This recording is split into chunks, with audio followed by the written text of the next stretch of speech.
Nope.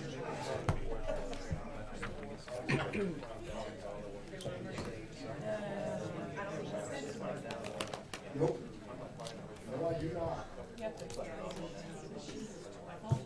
Let's begin with the Pledge of Allegiance. To the flag of the United States of America and to the republic for which it stands, one nation, under God, indivisible, with liberty and justice for all. I think we might have some different chairs. Is yours a little different? Yeah. That's all right, we'll readjust. Good morning, everyone. Welcome to the May 2nd meeting of the Board of County Commissioners. Madam Clerk, first item, please. Consent agenda? Are there questions or a motion on the consent agenda? I would move for approval of the consent agenda. I'll second. Motion by Commissioner Cook, second by Commissioner Archer. All in favor of the motion say aye. Opposed, no. Motion carries 3-0. Item A, County Clerk. Number 1, consider all voucher payments.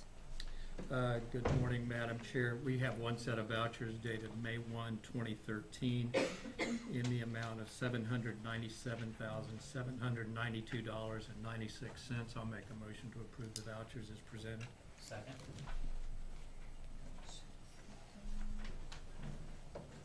What was that amount again? 797. Yeah. There's a motion by Commissioner Archer, second by Commissioner Cook. All in favor of the motion say aye. Opposed, no. Motion carries 3-0. Number 2, consider correction orders. Move approval. Second. Second by Commissioner Archer. All in favor of the motion say aye. Opposed, no. Motion carries 3-0. Number 3, consider approval of resolution number 2013-43, authorizing the county clerk to cancel 2 checks.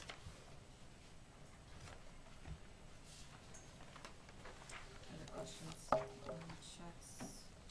Move for approval. Second. Motion by Commissioner Cook, second by Commissioner Archer. All in favor of the motion say aye. Opposed, no. Motion carries 3-0. Item B, District Court.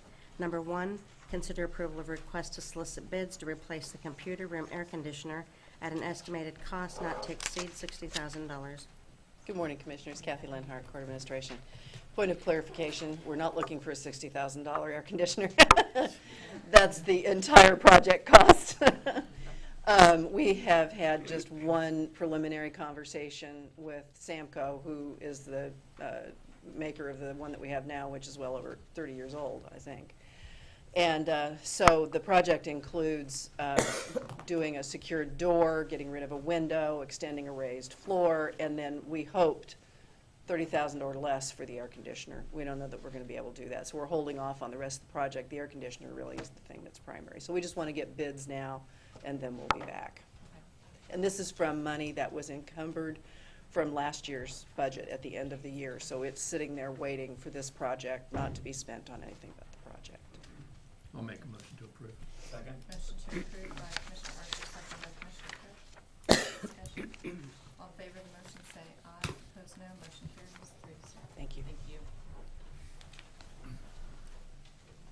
Item C, Public Works. Number 1, consider authorization and execution of contract C-254, 2013, with Finney and Turnipseed Transportation and Civil Engineering, LLC, for design plans for the future construction of an elevated mezzanine storage area at Shawnee County North Annex at a cost of $4,110. Good morning, Commissioners. Tom Block with Public Works and Solid Waste. This request before you, since we've implemented the recycling program, curbside recycling program, and have purchased the new fleet for the curbside, the side load trucks for the curbside recycling program,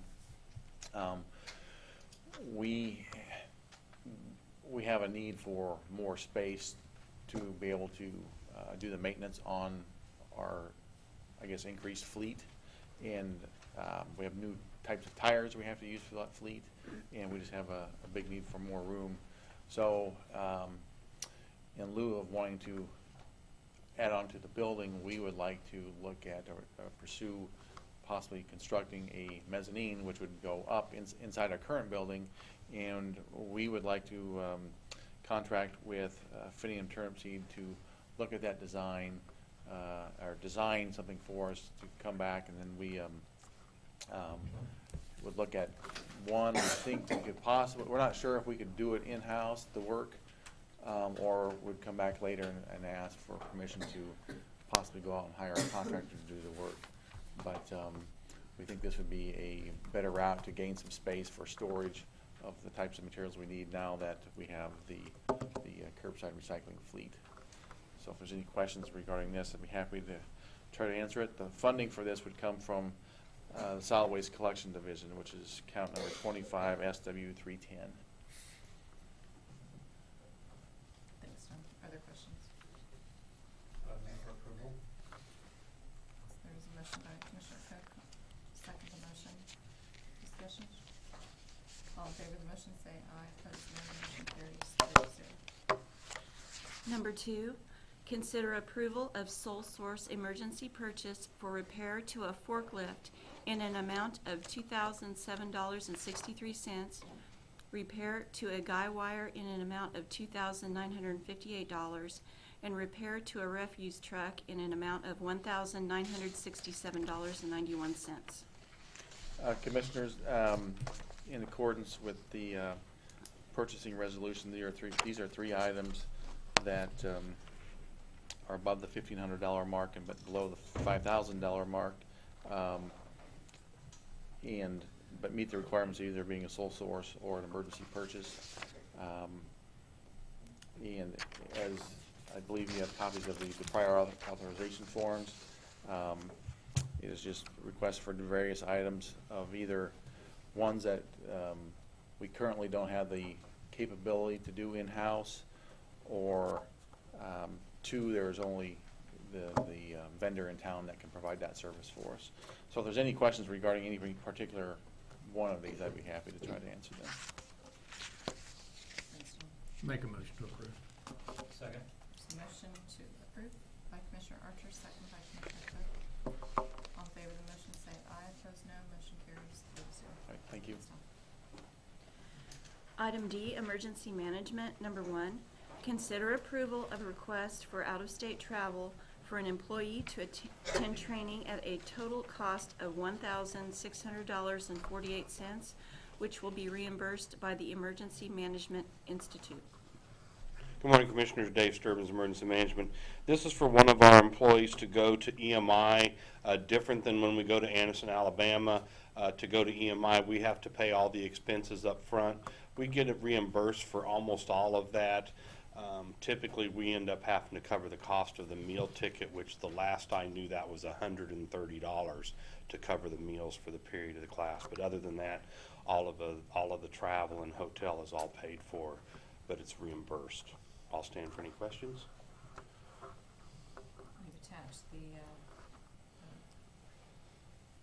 all the training, all the packet as far as the itinerary and all that, correct? Nelson prepared the packet. There was several pages. Yes. Yeah. EMI stands for? Emergency Management Institute.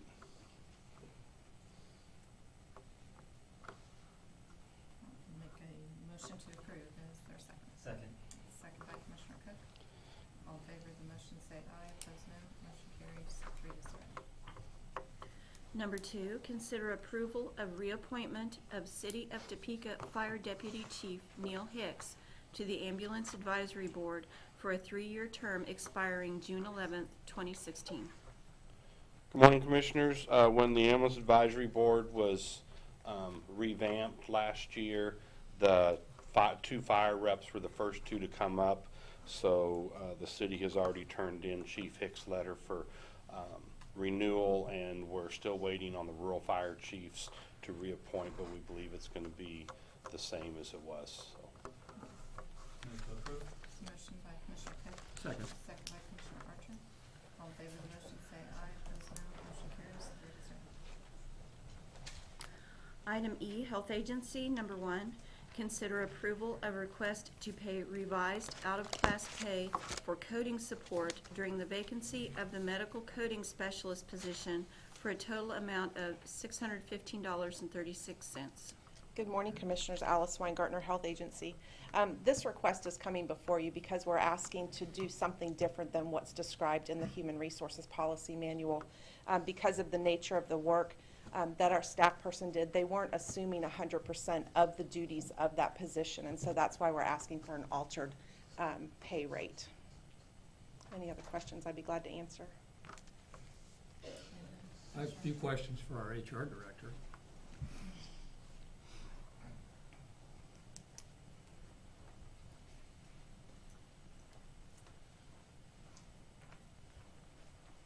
Good morning.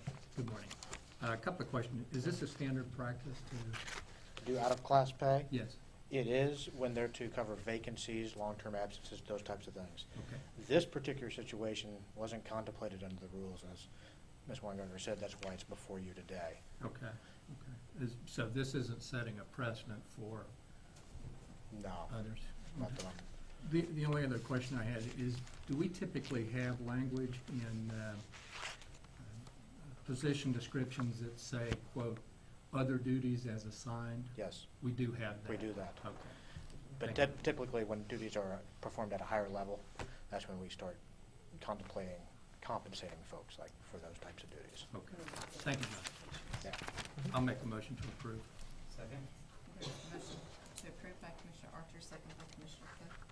All in favor of the motion say aye, opposed no. Motion carries 3-0. Thank you, Commissioners. Item F, Information Technology. Number 1, consider approval of a request to obtain 2 one-year memberships to the VMware user group at a cost of $360 and an additional $6,600 for training. Good morning, Commissioners. Pat Oblender with the Information Technology Department. This request is to establish 2 one-year memberships to the VMware users group. The primary advantage that we want to gain from membership in this group is a discount on the training that we are going to be sending a couple of individuals to this summer and fall for VMware products. These are products that we'll be using heavily in the program that we're going to be implementing over at the Sheriff's Office, the New World migration. We'll also be using VMware going forward, I hope, in the coming years, so this will be something that we'll take advantage of quite a bit. The VMware Users Group also gives us access to quite a bit of online training. I counted 50 online classes that are available as a part of this membership, so that's why we're coming forward with this request. If you have any questions, I'd be happy to answer those. Thanks, Pat. Other questions?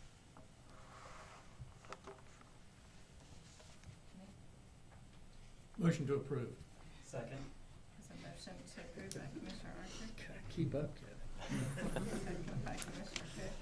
All in favor of the motion say aye, opposed no. Motion carries 3-0. Thank you, Commissioners. Thank you, Item G, Commission. Number 1, consider reappointment of Carol DeGroff-Sook to the Jayhawk Area Agency on Aging Advisory Council for a term expiring September 30th, 2016. I'll move approval. Is there a second? Second. Second by Commissioner Archer. All in favor of the motion say aye, opposed no. Motion carries 3-0. Administrative Communications. Number 1, presentation regarding the Recreation Division of Parks and Recreation. Good morning, Commissioners. Randy Luby, Parks and Recreation. I want to take this time to thank you for this opportunity to just come before you and give you a brief Recreation Division report since our merge with the city Parks and Recreation. As you're aware, in January of last year when we merged, we set up listening tours in about 15 to 16 locations throughout Shawnee County. And the information we received in those listening tours had some concerns on several topics. I'm going to try to touch on about 3 of those topics. The main ones that they talked about was the cost savings to the county, customer service, how is this merge going to affect the patrons of Shawnee County, and also developing partnerships to reduce those costs. First of all, the cost savings to the county. In 2011, before the merge, the Recreation Division's expenditure budget for both the city and the county was $6.4 million roughly. In 2012, with the merge, our expenditure budget was 5.8. which basically is a $600,000 less than the previous year. I know when we did that, there was concern that maybe the programs and services would be not what they were in the past. I believe that's just the opposite, as shown in our actual revenue for 2012 was up $190,000 compared to 2011. I feel that a lot of that was due to several of our increases in programs. We offered more programs, we offered more swim lessons, and we expanded the hours of our community centers. I know previously the city had to cut their hours of the community centers for budget reasons. We opened them up, and they're open all day long now. So we're very proud of that. One thing I did want to kind of clarify, in the Capital Journal yesterday, it had a brief article regarding this, and it kind of made it sound like we were $2.7 million short of covering all our expenses. Well, that's never been our goal to cover our entire expenses. No recreation department could do that. If we did, obviously the fees would be outrageous and our services would be very poor. But just to touch nationally on this, and not just recreation, but parks and recreation together, nationally recover about 23% of all costs, and our department recovers roughly 35 to 36%. So we feel we do very good at recovering our costs in that manner. One place that we touched on where we did save a good amount of money was when we created the online registration. We were able to save $33,000 roughly per year on our brochure of not having to mail it out to our participants, and also the number being printed. And this number will continue to increase in savings because we're still experimenting on how many number of brochures to order, because some of them have not been aware of this service yet. So we still have enough that if they're calling, we mail them out. But I really feel that this number will continue to increase. We will be saving in 2013 with the partnership of Topeka Civic Theater, running the Helen Hawker Theater, $128,000 in the expenditure budget for that. One other partnership that we started was the Topeka Shawnee County Library. They are providing $45,000 worth of computers in 6 of our community centers. I'm going to touch on these partnerships a little further in my next section here. We noticed when we went to the listening tours that there were several groups that wanted us to take advantage of partnerships, of developing a relationship with another organization to leverage the cost of basically both departments. We've been able to do that. I think our biggest success one so far has been the Topeka Civic Theater Academy. If you recall, last fall, our director of the theater, Helen Hawker, retired. We were caught in the middle of what do? We want to continue Helen Hawker services, and we want to expand, but we also want to eliminate as much cost as we can to save the taxpayer. So we went out for RFP, and the Topeka Civic Theater was awarded that contract. And so far it's been nothing but a success. I just received their monthly report. Obviously we had a ribbon cutting and after hours business event on April 16th that was very well attended. Their first production, Music Man Jr., was sold out the first 3 nights that they had it. They just received a $10,000 grant from the Topeka Community Foundation Women's Fund, which is an outreach program that we'll be able to take programs, theater programs, and put them into our community centers either right after school or in the evening or on Saturdays. We just met with them 2 days ago, and it's very positive. We're going to try to start with 4 centers to begin with, and we'll be probably starting in the fall, but we are going to reach outlining areas such as Rossville, Silver Lake, and Auburn if we can work out an agreement, which I'm very sure we can. And one other thing with with the Topeka Civic Theater. I know there was a lot of concern on the camps. Camp enrollment is doing excellent. She said we've got, I think, 63 to 65 kids already enrolled. Everything is really going well, and that's one of our biggest success stories. Another partnership, as I touched on before, was the Topeka Shawnee County Library. Last year about this time, I was before you with a contract to service our computer lab computers. They were in dire needs. They're basically on their last leg, and we were going to be spending $10,000 a year on repairing these. So we met with Topeka Shawnee County Library, formed a partnership between them, and they were now providing 36 computers to our 6 centers. We're hoping eventually we'll be able to do Shawnee North and Paris Community Center as well. But that's not the only component of this partnership. We are very excited of sharing and collaborating together on different educational programs through the library and our centers that will benefit both areas immensely.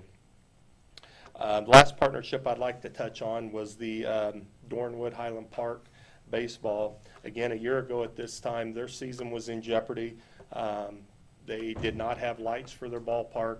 It had been stolen. They were in financial need of lights. We formed a partnership with them, and basically we're able to install lights. And through this partnership now, we run their baseball and softball program through a contract with Dornwood. Basically, we take in the revenue and the expenses, and they get to do what they're best at, and that is running their leagues. It's both a win-win situation for both of us.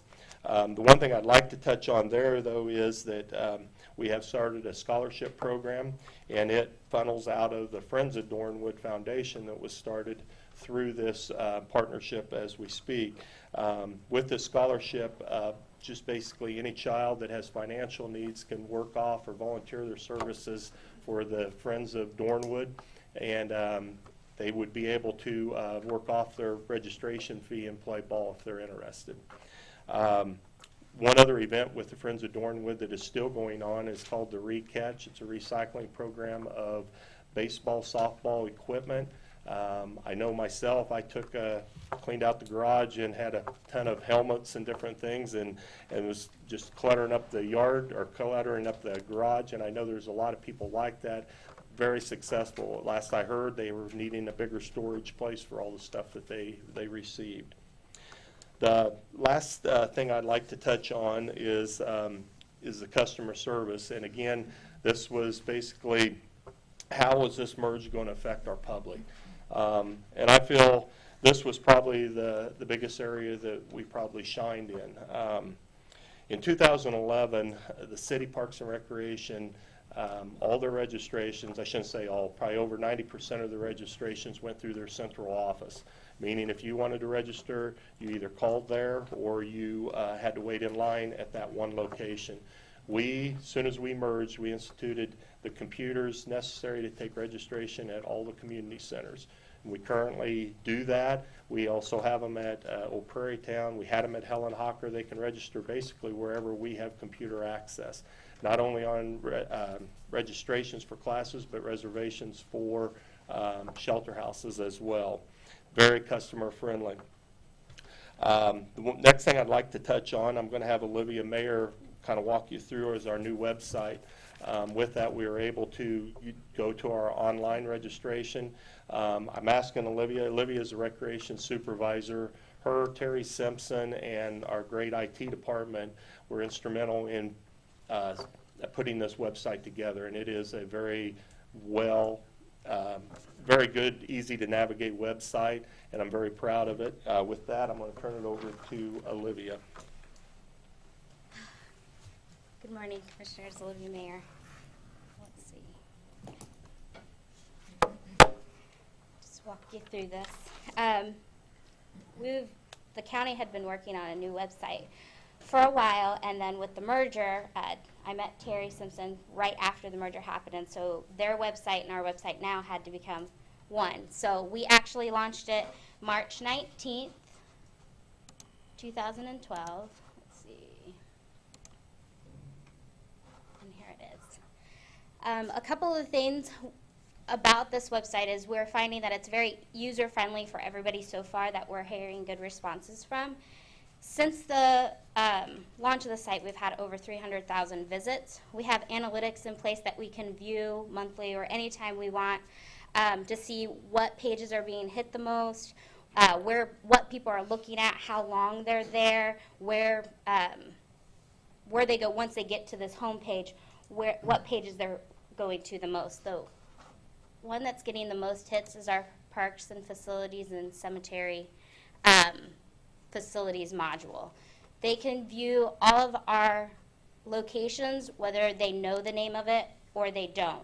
They can click here for facility types, and here's the listings of everything that we have. A third of our traffic is generated from this site or from this module. Again, like I said, we use the analytics from this from the website to decide customer service stuff. The calendar of events is the other module that is being hit the most. Let's see, the online piece, which is right here. We launched this last May with Pat Overlander and his staff. We were able to do this. This is something that the city and the county had been working on for a long time. So when we launched this, we were super excited. Since then, we have done 20% of registrations using the ROW online system. 30% is facilities reservations using the online system. We've employed a third-party vendor, which is PayPal, and since then we've done over $115,000 in payments. Because we have PayPal, many other organizations use PayPal to do online shopping, so we were able to use this with Fuse Sports, which works with the Senior Olympics. So the Senior Olympics people who are paying can go to this website and also be used with the ROW system. And here's where you can either view soccer, or if you know the program name, these are all the options that you can use, all of the different areas and all of our different things that we do. And then you can also do by location. The reservation system, you can pick by date, by shelter, by location, by facility. So this also helps people if you're just at night you're planning and we're not open. This allows them, even if they don't want to process their payment or use the online system, they can go and check what's available or what classes are available at any time during the day. Do you want to touch the video? Oh, okay. Some of the things we're working on, we're always looking for ways to improve it, whether it's adding new pictures or using video.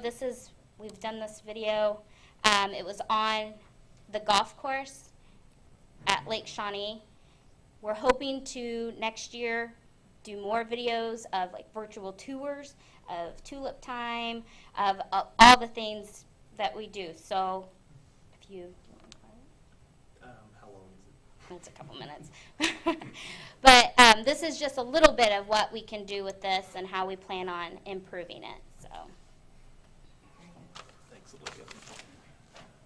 With that, I'd just like to take this time to thank the recreation staff. When we merged last year, it was very difficult. City coming over, a lot of their employees were taking pay cuts. We really didn't know what to expect. And there's a lot of anxiety, but they came over, they had positive attitudes. We worked together as a team, and I want to give them credit for basically the numbers that were produced, and be glad to answer any questions that you may have. Thank you, Randy. Do you want to introduce anybody else that's not normally here or something? I don't believe. Madam Chair? Mr. Luby, in looking at over the financials, and just so that we kind of have perspective, the user fees we talk about, and I may need Ms. Griner to kind of help us out a little bit too. At the year end, there was reported approximately $5 million of user fees that were generated by the Parks and Recreation Department. Mm-hmm. And so in your report, you identified $3,135,000 That's just recreation. And that's just the recreation. Mhm. So the remaining $2 million or so comes from the Parks, Department. shelter houses, campground, Golf. golf. Yeah, golf is a huge one. Here you go. That's right, that's right. And then and that's how it breaks down between the two. So this is just a snapshot of just the recreation. Yes, his numbers that he has on that form of 3,135,000, that is just for the recreation part of Parks and Recreation. Golf is a separate section, division. So is golf parks is separate. The park police is a separate section. Okay. And then when you were talking about the amount that you recover, again, that percentage that you gave was? Combined for parks, our whole department. Not obviously on the recreation side, we recover more than that, but the park side obviously don't. They don't have the programs to recover from the park. So basically, our number as a combined department is 35,000, or excuse me, 35%. Of the fees that you do collect, 45% are taken off, 22 the equipment fund, 25% into a maintenance fund. For this year, and the way I understand it, that's through approval through you. We have to come to you for that project, the way I'm understanding it. Yes. Right. But that is money that's set aside is just as to the Board of County Commissioners as to when it's transferred. Correct. And so again, just kind of giving us perspective on the amount that we collect. And so if we're looking at then the 3 million, we have to keep in mind that 45% of it is not actually going to be going into the general fund. It'll be going into other funds. Correct.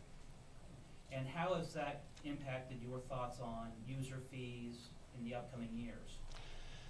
We base our user fees on, we try to recover as much of the hard costs, the direct costs, meaning the instructors, the supplies, as we can. Obviously, that does not include the administration costs, utilities, all that. But we have to be careful. Because we don't want to price ourselves out of different locations. It's a tough time. We basically are trying to keep our programs affordable for the public the best we can. And then as we talk about the master plan that we're going to be working on, is this discussion going to be incorporated into that? Yes. Okay. And so as we do the listening tours and as we talk to the different neighborhoods, is that where our discussion of some neighborhoods may be able to afford some programs where other neighborhoods may not? That is correct. And we'll use their analysts what we can find out. So.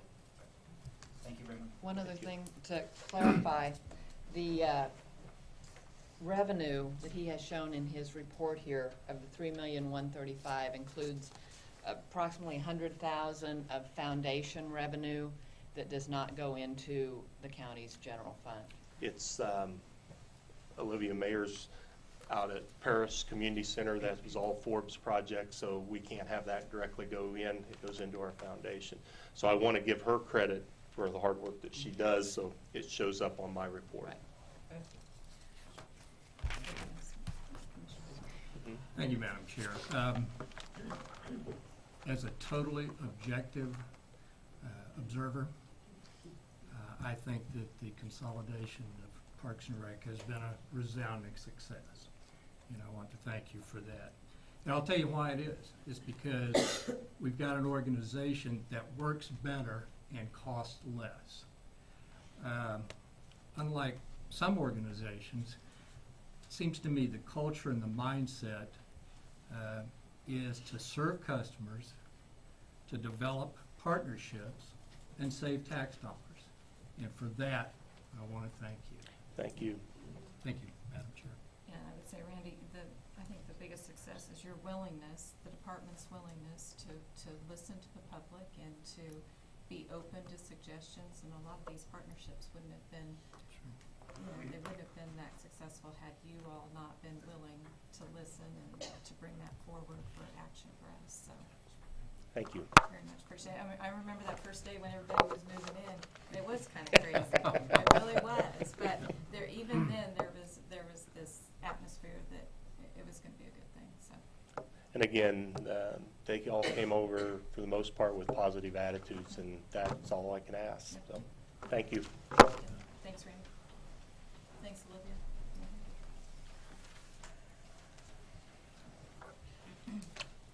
Good morning, Commissioners. Tom Block again with Public Works and Solid Waste. As you recall, on Monday, I had mentioned in administrative communications that there was apparently some folks going around indicating that Shawnee County Solid Waste was bringing its recyclables to the landfill. I wanted to clarify that that was not true. Right before I'd come down here today, and again, I don't know if this is true, but I received word that apparently the same individuals are speaking with residents in the community, telling them that Shawnee County's solid waste rates are $25 plus $5 additional for recycling. I want to clarify that that our rates are actually $19.26 for folks within the city and are billed by the City of Water, and then $20.50 for those that live outside the city limits and are not billed by the City of Water. The reason it's a little bit additional is because we bill that internally, and there's a little fee to do that.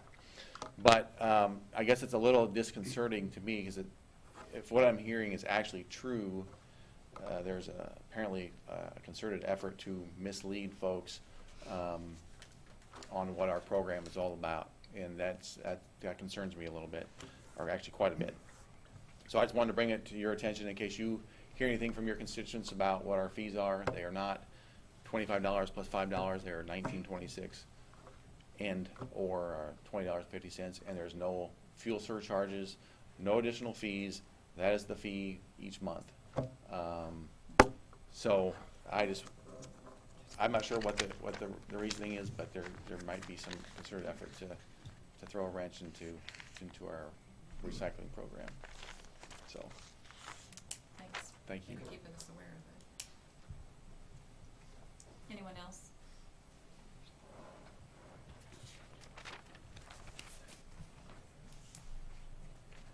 Good morning. Jamie Hancock from the Shawnee County Extension Office. We have a little surprise of the bad weather. Our plant sale that we had scheduled for Saturday, we determined that snow was probably not real conducive to the idea of plant sale. So we have moved it now to next weekend, May 11th. So I have flyers if anybody would like to take something back, if you know about this, and help us pass the word around that it's just, even if it doesn't completely snow, the weather, the cold air is going to be bad enough. It'll just damage the flowers during the sale. So we're postponing it, same time, same place, just 1 week later. So I appreciate some help getting that out. And just to give you a quick update, our Master Gardener response line is now open, which is in the afternoons from 1 to 4:30, which helps answer gardening questions and vegetable questions and diseases and insects. If we can get enough cold air to go away so we have insects, we'll answer those questions for people. So we can't do anything about the weather. We talked to them about that. We continue to have a collaboration with the Shawnee County Library with programs that we have there. So I have also brochures and let people know what programs going on there. We have 2 of them in May, one on drip irrigation, just in case you need a little more water and rain this week. And Gardens to Attract Birds and Butterflies is this month, and then there's several more each month through the rest of the year. And that's a fun thing, plus all the things that the Master Gardeners are going and doing, including this plant thing. And just a quick update, greenhouses, we're beginning construction the 6th of May, provided we get rid of some of the water and rain and snow. So we're on that route. I understand we haven't had this kind of weather since 1907, so hopefully we won't have it again for a while. But just a quick update. Thank you for your help. Thanks, Jamie. Did you have any questions? I do not. Thank you. Okay, thanks. Thank you. Anyone else for administrative communications? Okay. Next item, please. Executive sessions. And we do have a need for at least 20 minutes for non-elected personnel. I believe that's the only reason. That's a motion. Second. Second by Commissioner Archer. All in favor of the motion, say aye. Opposed, no. Motion carries 3-0. No action anticipated.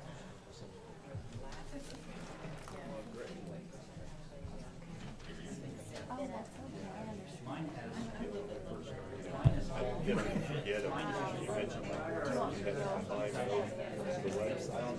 Is it a joke?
All right, 10:15. All right, time? Yes, okay. We are back in session, no action required. We are adjourned.